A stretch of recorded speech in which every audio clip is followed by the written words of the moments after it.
E aí nós falamos, Débora, sobre isso, assim, muitas vezes os professores, por não saberem o que fazer, e nem saberem como conduzir, de onde vem, para onde vai, jogam as questões para o colo e para a responsabilidade da mãe. Então, não, deve ter acontecido alguma coisa lá na casa, deve ter acontecido alguma coisa com ele, deve ter acontecido alguma coisa que o estressou. Mas aí a criança vai para a terapia, aí a terapeuta pensa, mas também a professora não ajudou a fazer isso daqui. Aí os pais também não ajudaram a fazer, e fica um jogando a bola e a peteca para o outro, mas a fono que tem que tratar isso daqui, que ele não se comunica. Mas a terapeuta, a psico que tem que ver essa questão do comportamento, e fica um jogando para o outro, enquanto todo mundo precisa entender diabo, estratégias naturalistas, os pais, os professores, os terapeutas da equipe toda, porque não é função, a criança ela não é feita de compartimentos, ela é um todo, que funciona o tempo todo, com milhões de variações o tempo todo, em todos os ambientes. Então, a gente precisa que todo mundo se aproprie das técnicas e de conhecimento para parar de ficar passando a bola um para o outro e todo mundo pegar junto e fazer, vamos fazer juntos. Então, o que você acha? Em vez de falar para a mãe, aconteceu alguma coisa, né? Dizer, olha, ele fez muito bem isso, porque a criança também faz muitas coisas boas no dia. A gente tem o nosso olhar voltado só para o déficit, só para o que não fez, só para o que foi interferente. Só para falta. E aí, ao invés de dizer, olha, nós tivemos isso de bom, tem uma coisa que vamos nos unir para conquistar juntos? O que você acha de ir para tal outra coisa que ele não está conseguindo fazer? A gente fazer uma força-tarefa a todo mundo e buscar tal e tal e tal coisa, ao invés de jogar a responsabilidade, porque as pessoas se angustiam por não saber fazer. Mas a gente se angustia, Maria. É isso que eu digo. A gente se angustia, nós como mães ficamos absolutamente angustiadas. E aí entra uma outra coisa que você trouxe, que eu acho que é muito importante também, mas que, de novo, é algo muito difícil, que a gente consiga dar esse primeiro passo, que a gente consiga se apropriar da nossa maternidade, que você pode chamar de intuição, você pode chamar de sexto sentido, você pode chamar do que você quiser, mas que a gente se aproprie desse desassossego interno e diga, aqui eu acho que ele não vai mais aprender nada. Neste modelo, porque o que a gente mais vê? E eu vejo porque meu filho ficou muito tempo dentro de clínica, mas meu filho sempre fez aba em casa, com a porta aberta, comigo escutando, vindo trazer os desenhos, vindo trazer a primeira letra, que depois da gente treinar, na sessão a gente treinava no box do chuveiro, quando fazia o da água quentinha, que depois a gente ia lendo as placas enquanto andava de bicicleta. Então, quando a gente fala de generalização, por exemplo, é disso que a gente está falando. E, de novo, por isso que eu acho que a gente precisa dar voz às pessoas que estão na linha de frente com as nossas crianças, porque generalização nada mais é do que isso. E muitas vezes essa é uma temática que é feita, de novo, para nos coagir. Então, vocês que não estão fazendo a generalização. Não sou eu que não estou fazendo generalização, é que aqui dentro desse ambiente controlado no 1 para 1, ele não vai aprender a esperar. Ele não vai aprender a não fazer fuga, ele não vai ser aqui. Então, mas, de novo, como é que eu abro mão disso tudo se eu sou só uma mãe, Maíra? Como é que eu chego para um profissional e digo, não está funcionando para o meu filho? Como é que eu me visto de coragem e com um ego suficiente para olhar para um terapeuta e dizer, você não está fazendo bem para o meu filho? Então, isso tudo é muito delicado. E quando a gente fala de saúde mental materna, principalmente atípica, a gente está falando desse lugar de ir ficando diminuída, de ir ficando pequenininha, de ir não nos escutando mais, não acreditando mais no que a gente percebe, porque ficamos nas mãos do nosso desejo de ajudar o nosso filho. Ficamos nas mãos do nosso desejo de que o nosso filho conquiste autonomia e independência, as duas palavras mágicas da aba. As duas palavras mágicas que todas as mães que têm um filho autista querem ouvir: autonomia e independência. Então, você entende como tudo é delicado e tudo exige uma racionalidade, um processo racional e uma coragem dessa mulher. E eu vou dizer mulher porque são as mães, né? São as mães que ficam, são as mães que estão nas salas de espera, são as mães que estão nas reuniões de escola. Eu vou trazer depois, eu trouxe o Mapa Autismo Brasil aqui para a gente conversar um pouco, que eu acho que é a iniciativa mais bonita que a gente teve, mais potente que a gente teve desde o censo do IBGE, né, que também nos colocou assim no radar de existência em termos de olhar público, mas o mapa fala, eu vou dar só esse número agora, que 92,4% dos cuidadores são mulheres, são as mães. Então, são as mães. Então, esse é um indicativo de que algo precisa ser feito em favor dessas mulheres, da saúde mental dessas mulheres, urgentemente. Não é 50-50, não é 40-60, é 93 praticamente contra 7. Então, quem é essa mulher? Quem é essa mulher? Exatamente. Uma coisa que eu senti muito com a maternidade, que assim, eu nem tenho direito de me queixar, porque eu tenho um lugar muito privilegiado, eu não tenho filho com desenvolvimento atípico, então as coisas são bem mais fáceis para mim, mas mesmo assim, mesmo sendo mais fáceis, já foi dificílimo e enlouquecedor. E sabe o que eu sentia? Eu sentia assim, ó, eu estava com a criança, daí eu trabalho, eu existo, eu preciso me higienizar, eu preciso tomar banho, eu preciso comer, eu preciso, enfim, respirar, fazer 1 milhão de coisas. E todo mundo também precisa. Mas aí a ajudante de casa dizia, eu tô doente, não posso ir.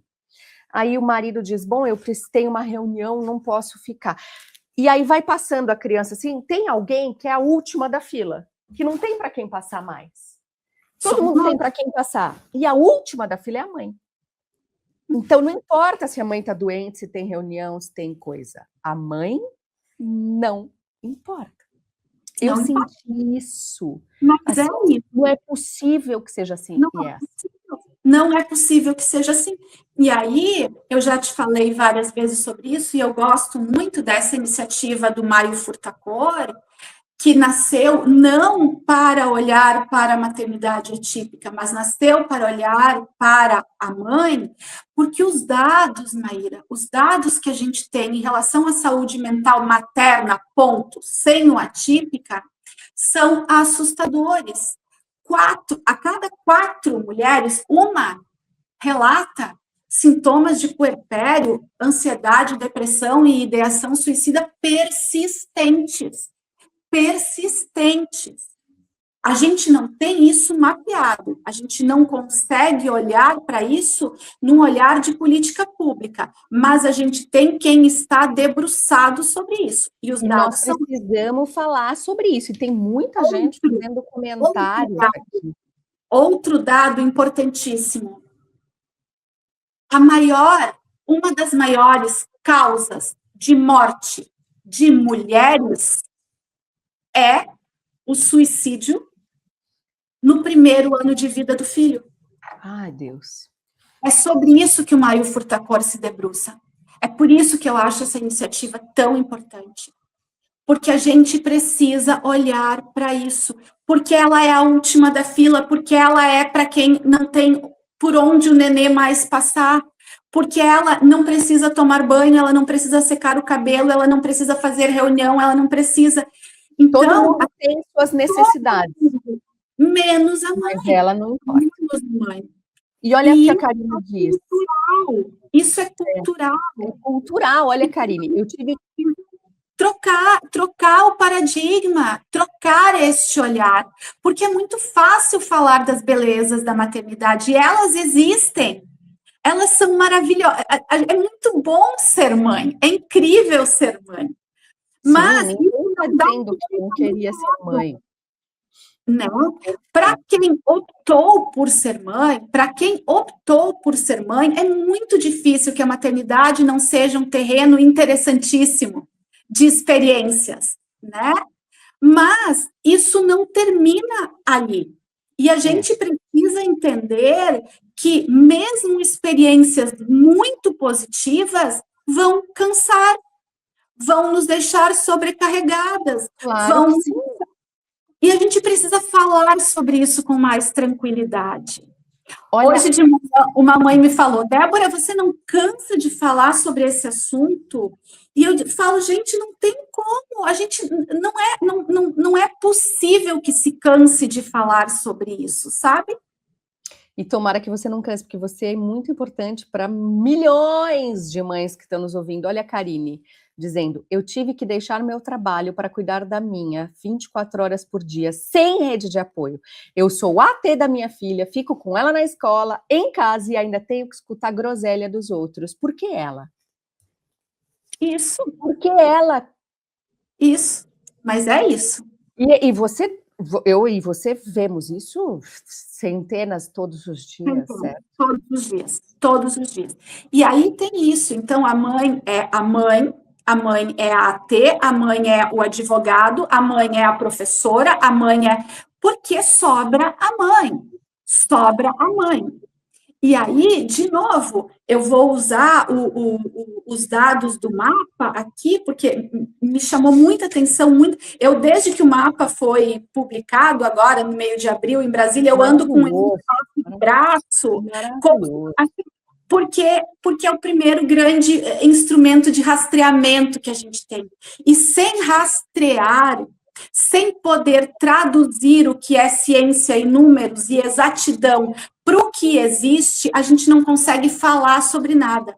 Então, acho importantíssimo que o mapa tenha sido publicado esse ano, que esse ano a gente tenha eleições, porque a gente pode botar o mapa debaixo do braço, bater na porta do nosso candidato a deputado e dizer, o que você pensa sobre isso?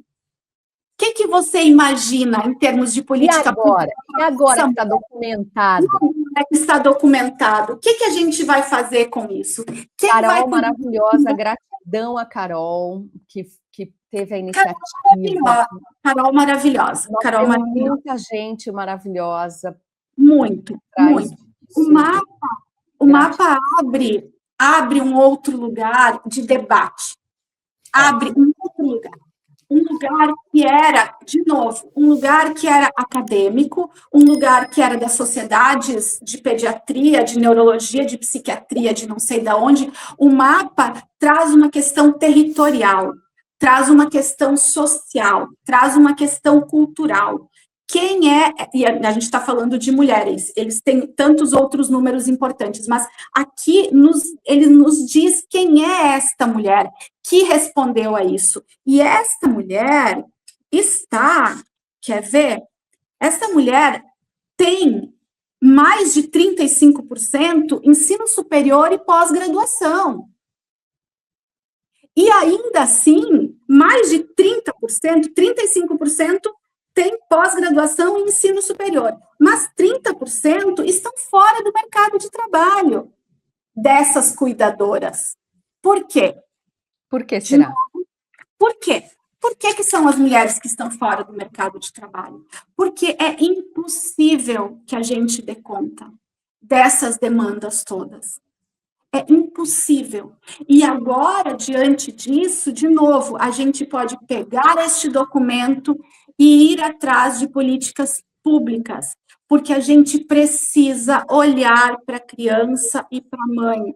A gente precisa de saúde mental para a criança e para a mãe. E eu posso estar redondamente equivocada, mas eu sempre acho que terapia, cuidados em saúde mental garantem todo o resto. Uma mulher íntegra aqui cuida melhor do corpo. Uma mulher íntegra e com um corpo mais cuidado, trabalha melhor, cuida melhor do filho. Então, cuida melhor do filho. De tudo, é terapia que a gente precisa. Claro, e a gente tem o maior sistema único de saúde do mundo. A gente tem uma capilaridade no SUS inacreditável. Como é que não se olha para isso, Maíra? Como é que a gente conseguiu tirar os celulares das escolas? Graças a Deus, agora a gente voltou as vacinas para dentro das escolas, a gente conseguiu o ECA digital, a gente consegue muito, a gente tem caminhado, avançado a passos largos em muitas pautas sociais importantíssimas. Eu tomei todas as minhas vacinas no colégio. Agora, saber que a cobertura vacinal está voltando às escolas me fez sorrir, né? O ECA digital é um instrumento importantíssimo para a gente. Terem retirado os celulares das escolas é uma conquista que vai salvar os nossos filhos. Mas, em termos de saúde mental materna, a gente não caminha. A gente não caminha. Por isso que precisamos continuar falando mais, Débora, muito mais. A gente segue, eu recebi esses dias uma daquelas memórias do Google. Em 2021, eu escrevi um artigo para Zero Hora, que é o maior jornal que tem aqui no Rio Grande do Sul, falando sobre o adoecimento das mães. E que o que adoece as mães não são os filhos, é o sistema. O sistema todo o entorno fez moer essa mulher. 2021, a gente está em 2026. Faz 5 anos que eu sigo falando sobre as mesmas coisas. No mesmo assunto. E a gente teve eleição no meio disso, a gente teve uma série de coisas no meio disso. Mas essa pauta ainda está fora dos holofotes e não pode mais. Deixa eu te falar uma coisa. O que você precisa para se sentir mais seguro e para parar de agir no improviso com uma criança ou com um adolescente autista é de prática. Você precisa ver técnicas que funcionam na vida real, no dia a dia. Seja você pai ou mãe de autista, seja você terapeuta, professora, TO, AT, fono. Você precisa sair só da teoria. E foi pensando nisso que eu criei um evento inteiro focado no que fazer na prática quando o comportamento desafia. Você vai me ver atendendo, fazendo orientações, vai ser online, para você assistir de onde você estiver. Sábado, dia 30 de maio, e eu coloquei um preço bem simbólico, porque o meu objetivo é que todo mundo que conviva com o autismo consiga participar. Vem, te espero dia 30 de maio, ok?